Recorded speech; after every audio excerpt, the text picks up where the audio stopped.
Oh my goodness, I didn't see you there. I just got out of the shower and threw on this lovely, sultry granny negligee and this head wrap that was totally not, some sort of scrunchie. And I didn't even know that anybody was in here. Oh, girl. What the fuck was that? I'm using that.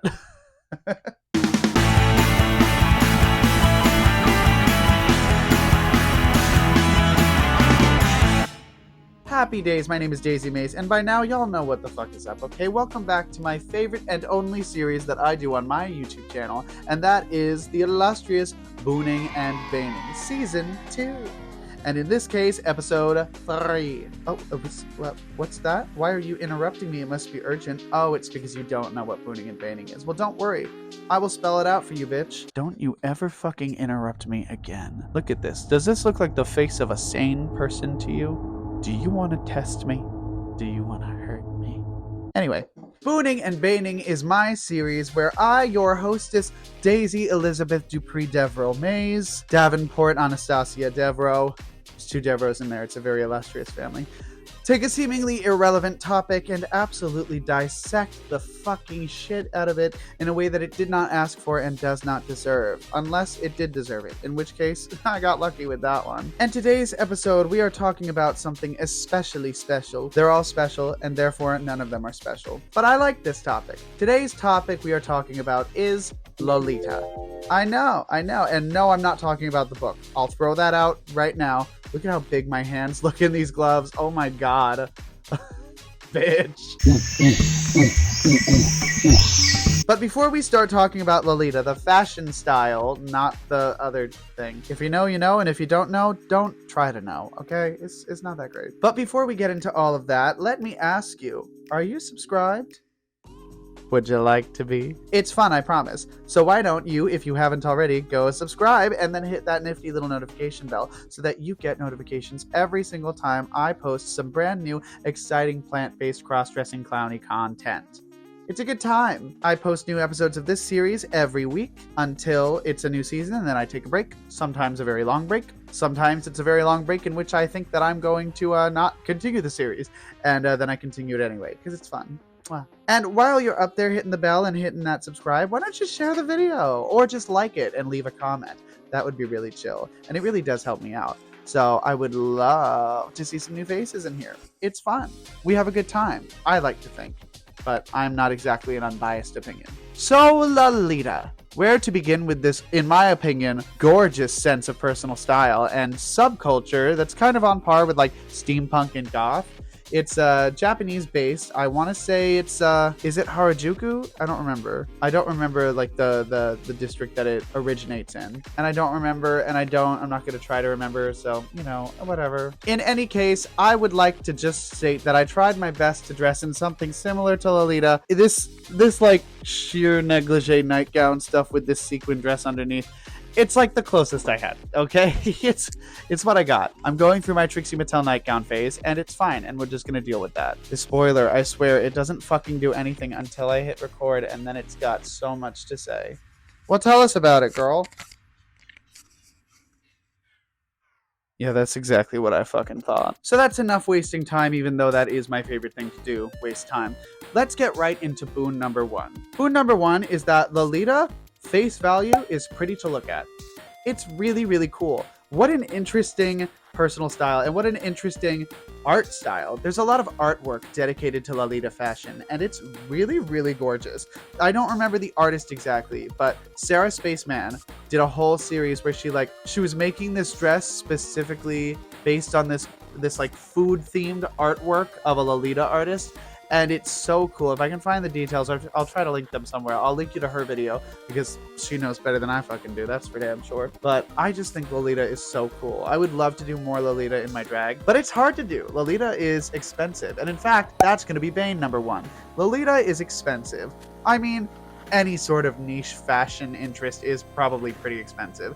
The goths and the steampunks can tell you how much their shit costs, and I can tell you how much corsets cost, and drag in general. But Lolita has so many layers that go into it, literally.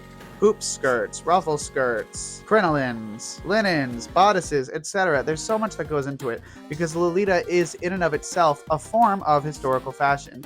It takes its inspiration from, I believe it's like Edwardian and Victorian mixed with some other elements, if I'm not mistaken. It might be something else. Darwin. Just Darwin fashions. All them finches. Ooh, girl. So stupid. As you can see, I'm not the most educated purveyor of Lolita, but I certainly do have an appreciation for it, and I like it, and I love seeing more of it. I have a friend, Maud Adams, who she has a wonderful like Lolita element to her drag, and it's so cool. You know what? Just go follow Maud Adams. She's so great. And I find Lolita to be so interesting, but it is expensive to pull together. But as for Boon number 2, oftentimes there are lots of ways to get things cheaper because the Lolita community is so expansive. And there's so much interconnection going on in that community. If somebody in Lolita, it's the same with any sort of like Japanese origin American based fan base, right? It's always like very intense on one side and very purist. And then on the other side, it's more like, yeah, we love this thing. I would love to share it with you. Please tell me what you want to know. Sarah Spaceman falls squarely into the latter category, so go check her out. She's very chill. The community is so large. There's basically like, it's not as big as like the anime fandom in general, but it's about as big as a fandom for an anime, you know, like an individual show or an individual manga. Maybe a little more of a niche one, but you get the idea. Lolita has a thriving community, a thriving fandom, oftentimes to its deficit, because a lot of the purists in there are like, how fucking dare you cut apart that skirt? I don't care if you can't fit into it, you deal with that.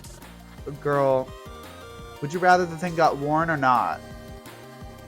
The number of alterations I make to my costumes because they are designed for women and not my big beefy man shoulders, I don't have any sort of time for the purists being like, no, you can't cut into that. It's special. Guess what, bitch? Everything's special. If it was still special, it would be special to somebody else who wasn't cutting into it. And you know what? It's probably still special to the person who is altering it because they want to be able to wear it. Fuck you. I don't have any time for that horse shit, okay? As a costumer myself, get your head out of your ass. Educate yourself. So I think Bane number 2 is probably going to be that general side of the community that's very purist. I mean, every fandom has their bad apples, and the Lolita fandom, much like the anime fandoms and Japanese video game fandoms, they are vocal. They are fucking loud, and the worst parts of them are even louder. Squeaky wheel gets the grease, yeah, but this squeaky wheel is like squealing at a pitch that only dogs can hear, and those poor dogs are like bleeding out the ears. So you gotta nip that in the bud so that the dogs are happy, you know? I don't want my babies having bloody ears just because somebody is fucking screaming about somebody cutting into a Lolita original. Fuck you. Shut up. Shut up.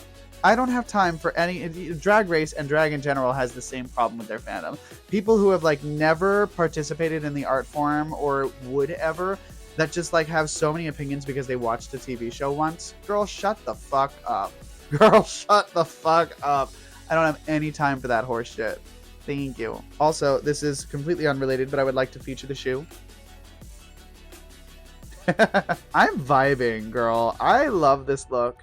I might throw a belt over it and like be good to go. I would want like a pink belt though, and I don't think I have a pink belt, so we'll wait. So yeah, that's 2 boons and 2 banes. We got 1 more on each side to go. Let's get back to things being positive, okay? Because we like positivity here on this channel.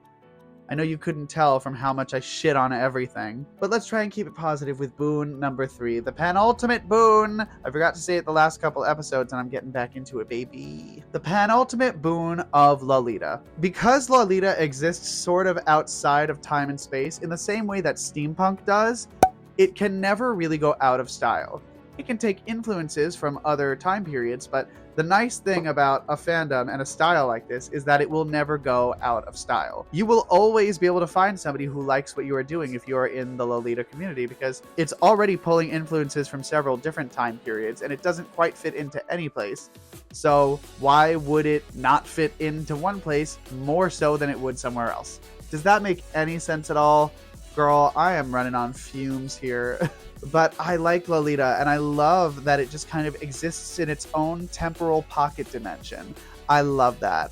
And I hope that it continues to persist. Now for the penultimate Bane. Bane number 3. This poor microphone is going through so much in the little time that I've had it. The third Bane is the same problem that you run into with any sort of historical dress. The vintage fashion communities really run into this issue. Creators like B. Dylan Hollis, like Bernadette Banner, like Rachel Maxey, like so many others that like oftentimes just kind of lives their aesthetics in this time period. There's this motto, and that motto is vintage style, not vintage values. That's important because Lolita struggles with that a little bit. Lolita has a problem with separating vintage values from the vintage styles that Lolita draws its inspirations from. Yes, you'll notice a lot of things are very like girly and cutesy, and that's great. But like the community can sometimes be a little bit toxic when it comes to experimenting with different forms of a Lolita, with male fashions in a Lolita style, with feminine styles as they usually are, but on men. Like Ladybeard comes to mind, which is one of my favorite Instagram accounts. If you haven't, go follow them right now. It's so great, so great. I believe they're a Japanese like metal band? ? It's been a little while since I like earnestly sought them out, but every time I see something come up on my page, I'm like, oh, I'm so glad this crossed my feed today. I needed it. But stuff like that can sometimes be the subject of severe backlash. And while this is a larger problem in like a lot of aspects of Japanese culture and Japanese media in general, and I'm not pinning this on Japan specifically, it's just that our fandoms in the US and in a lot of other parts of the world that are more, shall we say, Western, a lot of these cultures that sort of almost appropriate things like anime, things like Japanese video games, things like Lolita, a lot of the time, these fucking weebs just make it miserable for everybody else. The gatekeeping, it's just, it can get really disheartening for anybody that has a genuine interest in these types of subcultures and styles. So what I would really love to see in the future is for Bane number 3 to go away and for everybody to just be chill. And in the same way that I tell people, hey, I'm a man in a wig, it's not that serious, I would like them to be like, hey, we're people in frilly Edwardian dresses. Can we like not be so severe about this? You don't need to like shit on everybody else because it's not the way you like it. And I know that's like asking the world of the internet because all these faceless fucking no content profiles, coward ass bitches, just love to hop on here and just talk shit knowing that they will never get hit. Well, guess what, bitch? One day you will get hit. One day you will get hit. And if I get lucky, it'll be me doing the hitting. But of course I don't crave violence. I'm just prepared for it. So that is Lolita. I think ultimately we're going to give Lolita a severe, concrete rating of boon. I love Lolita, okay? It's gorgeous, it's pretty, it's fun, and it's a style that has influenced my drag and a lot of drag of those around me. It's a style that really doesn't get enough attention. And if you really want me to do another episode of Booning and Baning where I talk about the book Lolita, first of all, that means I would have to go read the book Lolita. Second of all, it means I would have to endure the emotional scarring that comes from reading the book Lolita. So please don't want that. But if you really do want that, put it in the comments, I guess, and I'll find a way to live with it. Doesn't necessarily mean I'll do it, but it means that I will be listening. But yeah, Lolita is cool. And you know what else is cool? I think you know where I'm going with this. You know what else is cool? Subscribing if you haven't already, liking the video and leaving a comment telling me what you think of Lolita, and maybe even sharing the video to your friends. And don't forget to hit that nifty little notification bell after you've subscribed so that you get notifications every time I post some brand new clowny cross-dressing plant-based content. With a lot more terrible shit like that, because I am just loving having a microphone. It makes me feel real, even if it's this like little dinky clown car microphone. Very fitting. Very fitting. It is the brand. It is the vibe. All right. So that about wraps it up for this time. I'm going to go put on a different costume and do it all again. And then I'm going to get ready to go perform at Drag Wars. So I hope you enjoyed this. If you did enjoy this, please tell me in the comments what you liked about this video. Tell me what you think about Lolita. And if you didn't enjoy it, get the fuck out. Why are you here? Don't say any words to me. Mwah. Love you. Bye. You thought I'd leave without giving you one of those. You were wrong. Was that a stroke? I don't know what that was.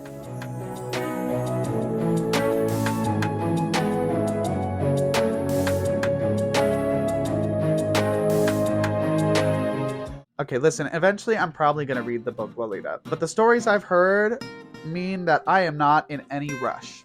No rush whatsoever, okay? I'll read a different classic. I'm reading the Iliad and the Odyssey right now. I'm going to read the Aeneid after that. And I'm currently reading Lavinia by Ursula K. Le Guin. So, you know, and I just finished Circe and Song of Achilles. So I'm very much on like a retold classics kind of kick. If somebody has like a retold Lolita fan fiction or something that they can send me that isn't gross, then by all means, send me that. I'll give that a try. And if not, well, we'll just wait.